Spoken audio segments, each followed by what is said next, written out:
बुलेटिनच्या सुरुवातीलाच बातमी अर्थातच पुण्यातली आहे।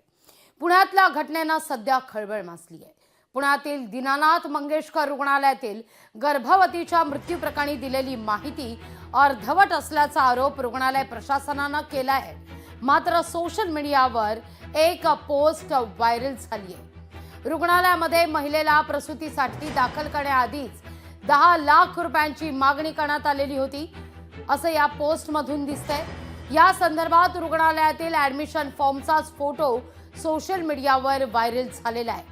हे अधोरेखित आम्ही जे दाखवतोय तुम्हाला तो सोशल मीडियावर व्हायरल झालेला फॉर्म आहे या रुग्णालयाचा, ज्यात तारीखही स्पष्ट दिसतेय। सोशल मीडियावर हा फोटो व्हायरल झालेला आहे।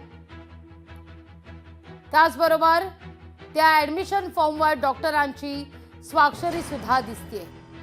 28 मार्च 2025 चा हा ऍडमिशन फॉर्म आहे।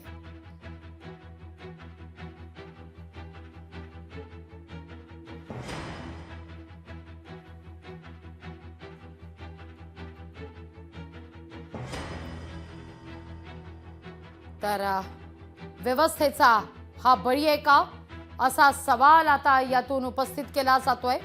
10 लाख डिपॉझिटची मागणी या फॉर्म मध्ये दिसतेय। पहा, जे अधोरेखित केलेले आहे त्यातून ती तारीख आणि डॉक्टरांची स्वाक्षरी असलेला हा फॉर्म आपण पाहतोय।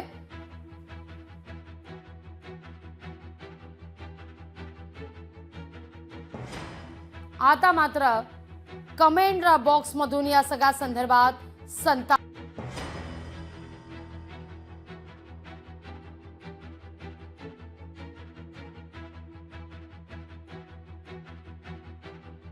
ही दोन दृश्य आपण पाहतोय। महिलेचा तो ऍडमिशन फॉर्म आपण डाव्या बाजूला पाहतोय, ज्यात तारीख पाहायला मिळतेय आणि डॉक्टरांची स्वाक्षरी, जिथं उल्लेखही करण्यात आलेला आहे त्या डिपॉझिट किमतीचा 10 लाख असा।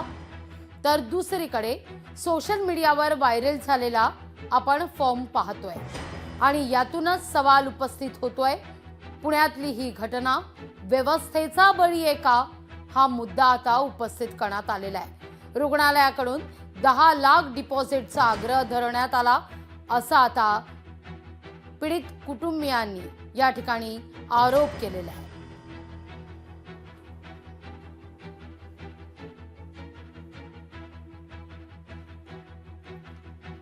दरम्यान मृत महिलेच्या नातेवाईकांनी दीनानाथ मंगेशकर रुग्णालयावर नेमके काय आरोप केलेत पाहूया आपण। प्रोसिजर स्टार्ट न करता त्यांनी आधी बिलिंग काउंटरला फोन केला। ते बिलिंग काउंटरला आमचे 1-2 जण तिथे उभे होते। मीही तिथे थोड्या वेळात पोहोचलो। माझ्याकडे 2-2.5-3 लाख रुपये होते, ते मी घेऊन पोहोचलो तिथे। तर त्या आमच्या समोर मॅडमना फोन आला की जोपर्यंत 10 लाख रुपये तुम्ही भरून घेत नाही तोपर्यंत आपण ऍडमिशन तुम्ही फॉर्म पण भरून घेऊ नका। तुम्ही बघू शकता माझ्याकडे ना त्यांनी तिथं जे 10 लाख रुपये भरायचं जे सांगितलं होतं त्याचे आमच्याकडे ते रिसीट पण आहे, की त्याच्यावरती त्यांनी दहिसा सरांची सिग्नेचर पण आहे आणि 10 लाख रुपये पण तिथं त्यांनी भरायला सांगितले होते। ब्लड कमी पडल्यामुळे, हृदय बंद पडल्यामुळे ते ब्रेन डॅमेज झालं असं त्यांनी डिक्लेअर केलं। 31 तारखेला साधारणतः 11:58 रात्रीचा त्यांचा मृत्यू त्यांना घोषित केलं। तर या सगळ्या प्रकरणी आता रुग्णालय प्रशासनानं नेमका काय म्हटलेलं आहे, आरोप फेटाळत काय विधान केलंय पाहूया। आता जे माध्यमातून जे समोर आलेलं आहे ते पूर्णपणे अर्धवट आलेलं आहे। त्यातनं फक्त दीनानाथ रुग्णालयाची फक्त बदनामीच होत आहे। चौकशी अहवाल कधीपर्यंत दिला जाऊ शकतो सर? हे पूर्ण शासन आणि दीनानाथ हॉस्पिटल याच्यामधलं प्रोसेस आहे। आता मी काही कॉमेंट करू शकत नाही। तर रुग्णालयाकडून 10 लाख डिपॉझिटचा आग्रह धरण्यात आला असा आरोप आता या ठिकाणी करण्यात आलेला आहे। मृत महिलेच्या नातेवाईकांनी हा आरोप केलेला आहे। हा आरोप एकीकडे होत असताना दुसरीकडे या रुग्णालय प्रशासनाकडून 10 लाख डिपॉझिटचा हा फॉर्म आपण पाहतोय। हा फॉर्म एकीकडे समोर आलाय तर दुसरीकडे हाच फॉर्म सोशल मीडियावर दुसरा फॉर्म या संदर्भातला व्हायरल होताना दिसतोय। या सगळ्याविषयी अधिक माहिती घेण्याकरता थेट जाते पुण्याला आपले प्रतिनिधी अमोल धर्माधिकारी यांच्याकडे। अमोल, काय अधिक माहिती या सगळ्या संदर्भात? या मुद्द्यावर आता रुग्णालय प्रशासनावर आरोप केले जात आहेत, तर रुग्णालय प्रशासनाकडून देखील पलटवार केला जातोय आणि त्याच पार्श्वभूमीवर तगडा बंदोबस्त या रुग्णालय परिसरात ठेवण्यात आलाय। काय अधिक माहिती आहे? अगदी ट्विट करत अनेक राजकीय मंडळींनी या सगळ्या मुद्द्यावर भाष्य करत संताप व्यक्त केलाय।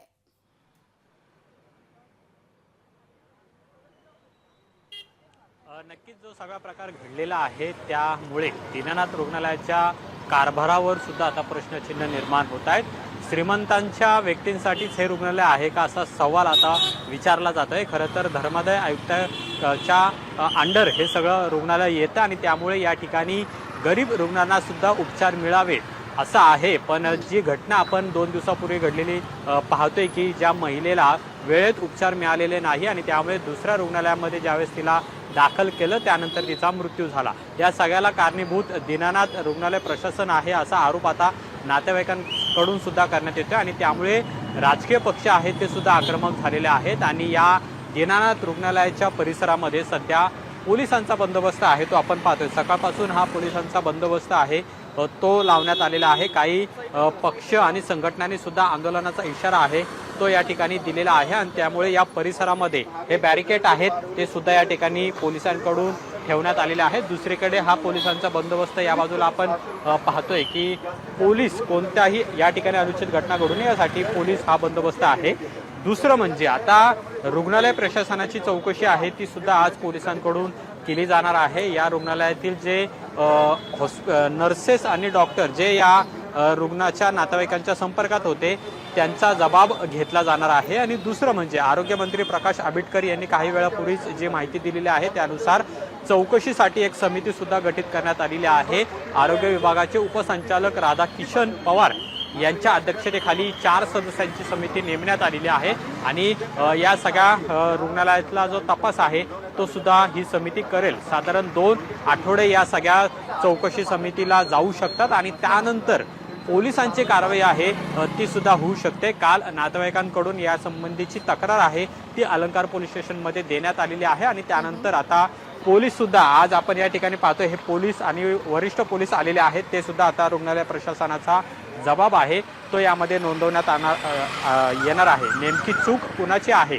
सुरुवातीला 10 लाख रुपये जे भरायला लावलेले होते त्याच्यामध्ये नातेवाईकांकडून 3 लाख रुपये भरू आणि बाकीची रक्कम ही उर्वरित भरू, कारण की हा सगळा 10 लाख रुपयांचा जो खर्च होता हा महिनाभराचा होता। 1 महिना जी महिला होती ती याच ठिकाणी उपचार घेणार होती आणि त्यामुळे उर्वरित जी रक्कम होती ती टप्प्याटप्प्याने भरू असं सुद्धा सांगितलेलं होतं। पण तरी सुद्धा रुग्णालय प्रशासन आणि इथले जे डॉक्टर घैसास आहेत ज्यांच्या संपर्कात हे सगळे कुटुंबीय होते त्यांनी मात्र 10 लाख रुपये भरा तरच पुढचे उपचार करू असं त्यांनी आक्रमकपणा त्यांचा जो पवित्रा होता तो घेतलेला होता आणि त्यानंतर ही सगळी दुर्दैवी घटना घडली आणि त्यामुळे पण जो आकडा यातून समोर येतोय अमोल, असा एक सवाल यातून उपस्थित केला जातोय जी 10 लाख रुपयाची जी रक्कम या ठिकाणी समोर येते ही रक्कम त्या आईच्या आणि बाळांच्या उपचारासाठी म्हणून होती का महिनाभराच्या, असा एक मुद्दा यातून उपस्थित केला जातोय, त्याविषयी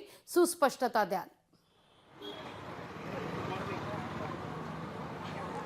नक्कीच प्री मॅच्युअर खरं तर ही सगळी प्रसूती होती आणि त्यामुळे 7 महिन्यांमध्येच या बाळांची प्रसूती करणं या महिलेची आवश्यक होतं आणि त्यामुळे त्या बाळांना काचेच्या जे ठेवलं जातं बाळांना काचेच्या बॉक्समध्ये त्यासाठीचा हा सगळा खर्च होता आणि याची एकूण रक्कम जवळपास 20 लाख रुपयांची सांगण्यात आलेली होती। महिनाभराचा हा सगळा खर्च होता त्यामुळे सुरुवातीला 10 लाख रुपये डिपॉझिट करा आणि ती एक रकमीच करा असा हट्ट आहे तो रुग्णालय प्रशासनाकडून करण्यात आलेला होता। ती सुद्धा पैसे भरण्याची तयारी कुटुंबाची होती, मात्र सुरुवातीला त्यांनी 3 लाख रुपये भरून बाकीचे पैसे हे इतर व्यक्तींकडनं घेऊन ते जमा करू असं त्यांनी सांगितलेलं होतं। ही जी रक्कम आहे ती 10 लाख रुपयांची मुळामध्ये एक रकमी घेण्याचा अधिकार या रुग्णालय प्रशासनाला आहे का हा सुद्धा प्रश्न आहे, कारण की धर्मादाय आयुक्तालयाच्या अंतर्गत हे सगळं रुग्णालय येतं आणि त्यामुळे इथं जे माणुसकी दाखवणं खरं तर रुग्णालयाने गरजेचं होतं ती माणुसकी इथं दाखवलेली दिसत नाही आणि त्यामुळे ही पुढची घटना आहे कृती घडलेली पाहायला मिळते. जर त्या महिलेला वेळीच या ठिकाणी उपचार दिले असते तर कदाचित आज ती त्यांच्या चिमुकल्यांसह जिवंत असलेली पाहायला मिळालेली असते. पण अगदी तसं अमोल, झालेलं या दिसत सगळ्या नाहीये. आणि मुद्द्यावर त्यामुळे आता अनेक राजकीय मंडळींनी देखील ट्विट करत संताप व्यक्त केलेला आहे. रुग्णालय प्रशासनावर काही सवाल उपस्थित केलेले आहेत. त्या अनुषंगानं इथं आरोग्यमंत्री काही भेट देऊ शकतात का, या सगळ्या संदर्भात काही अपडेट पोहोचते का? इतर लोकप्रतिनिधी पुण्यात आहेत, सध्या बैठक सुद्धा पुण्यात सुरू आहे. पुण्यात आज महत्त्वाच्या बैठका सुद्धा आहेत. त्या अनुषंगानं या रुग्णालय प्रशासनाला काही भेट इतर लोकप्रतिनिधी देण्याची शक्यता वर्तवली जाते का? काय अपडेट पोहोचतात या सगळ्या संदर्भात? तुर्तास तरी अशा पद्धतीची कोणतीही भेट आहे ती रुग्णालयाच्या संदर्भातली घेतली जाणार नाही असं दिसतंय. कारण की पुण्याचे खासदार केंद्रीय राज्यमंत्री मुरलीधर मोहोळ हे दिल्लीमध्ये आहेत. दुसरीकडे इथले जे स्थानिक आमदार लोकप्रतिनिधी आहेत ते सुद्धा या ठिकाणी उपस्थित नाही आहेत. आणि आरोग्यमंत्री प्रकाश आंबेडकर हे कोल्हापूरमध्ये आहेत. पण त्यांनी एक समिती आहे ती समिती गठीत करायला सांगितलेला आहे आणि त्याचा अहवाल हा लवकरात लवकर द्यावा अशा सूचना सुद्धा त्यांनी दिलेल्या आहेत. आणि त्यामुळे इथले जे स्थानिक लोकप्रतिनिधी आहेत ते मात्र या ठिकाणी दिसत नाहीयेत. खरं तर चंद्रकांतदादा पाटील यांच्या मतदारसंघामध्ये हे रुग्णालय येतं आणि त्यामुळे आता चंद्रकांतदादा पाटील सुद्धा याबद्दलची कोणती कार्यवाही करायला लावतात का हे सुद्धा पाहणं महत्त्वाचं असेल. आणि आज दिवसभरामध्ये अनेक संघटनांनी या ठिकाणी आंदोलनाचा सुद्धा इशारा दिलेला आहे आणि त्यामुळे दिवसभरामध्ये काय काय होतं हे सुद्धा पाहणं महत्त्वाचं असेल. निश्चित. अमोल, तुर्तास धन्यवाद. तुम्ही दिलेल्या एकूणच असं विस्तार माहिती करता. या सगळ्या मुद्द्यावर खासदार संजय राऊत काय म्हणतायत पाहूया आपण. तुमच्या समोर एक माता अशा पद्धतीनं त्या कुटुंबाकडे 20 लाख रुपये नाही आहेत. 20 लाख रुपये महाराष्ट्रामध्ये एक सामान्य माणूस उपचारासाठी देऊ शकतो का? शेत विकून माझ्याकडे सगळी माहिती आहे. देवेंद्र फडणवीसच्या तोंडावर फेकू शकतो मी ही माहिती. त्यांना आम्ही बोललो का मिरच्या झोमता, जरा तुमची लेवल खाली आणा, एवढी वर सुद्धा नेऊ नका. गौतम अडाणी अंबानी बरं का, हा महाराष्ट्र त्यांचा नाही आहे. ज्यांच्यासाठी तुम्ही काम करता, हा हिंमत असेल तर कारवाई करावी ना. ज्या ज्या डॉक्टरांची नावं घेत आहे भिसे कुटुंब, ज्या ज्या डॉक्टरांची, बंद करावं ना. हिंमत आहे का? माझं आव्हान आहे त्यांना. मी त्यांना स्पष्टपणे सांगतो की ज्या बाईंचं काल मृत्यू झाला तिचे शाप लागतील तुम्हाला. लोकशाही मराठी ऐका, पहा, जागरूक रहा.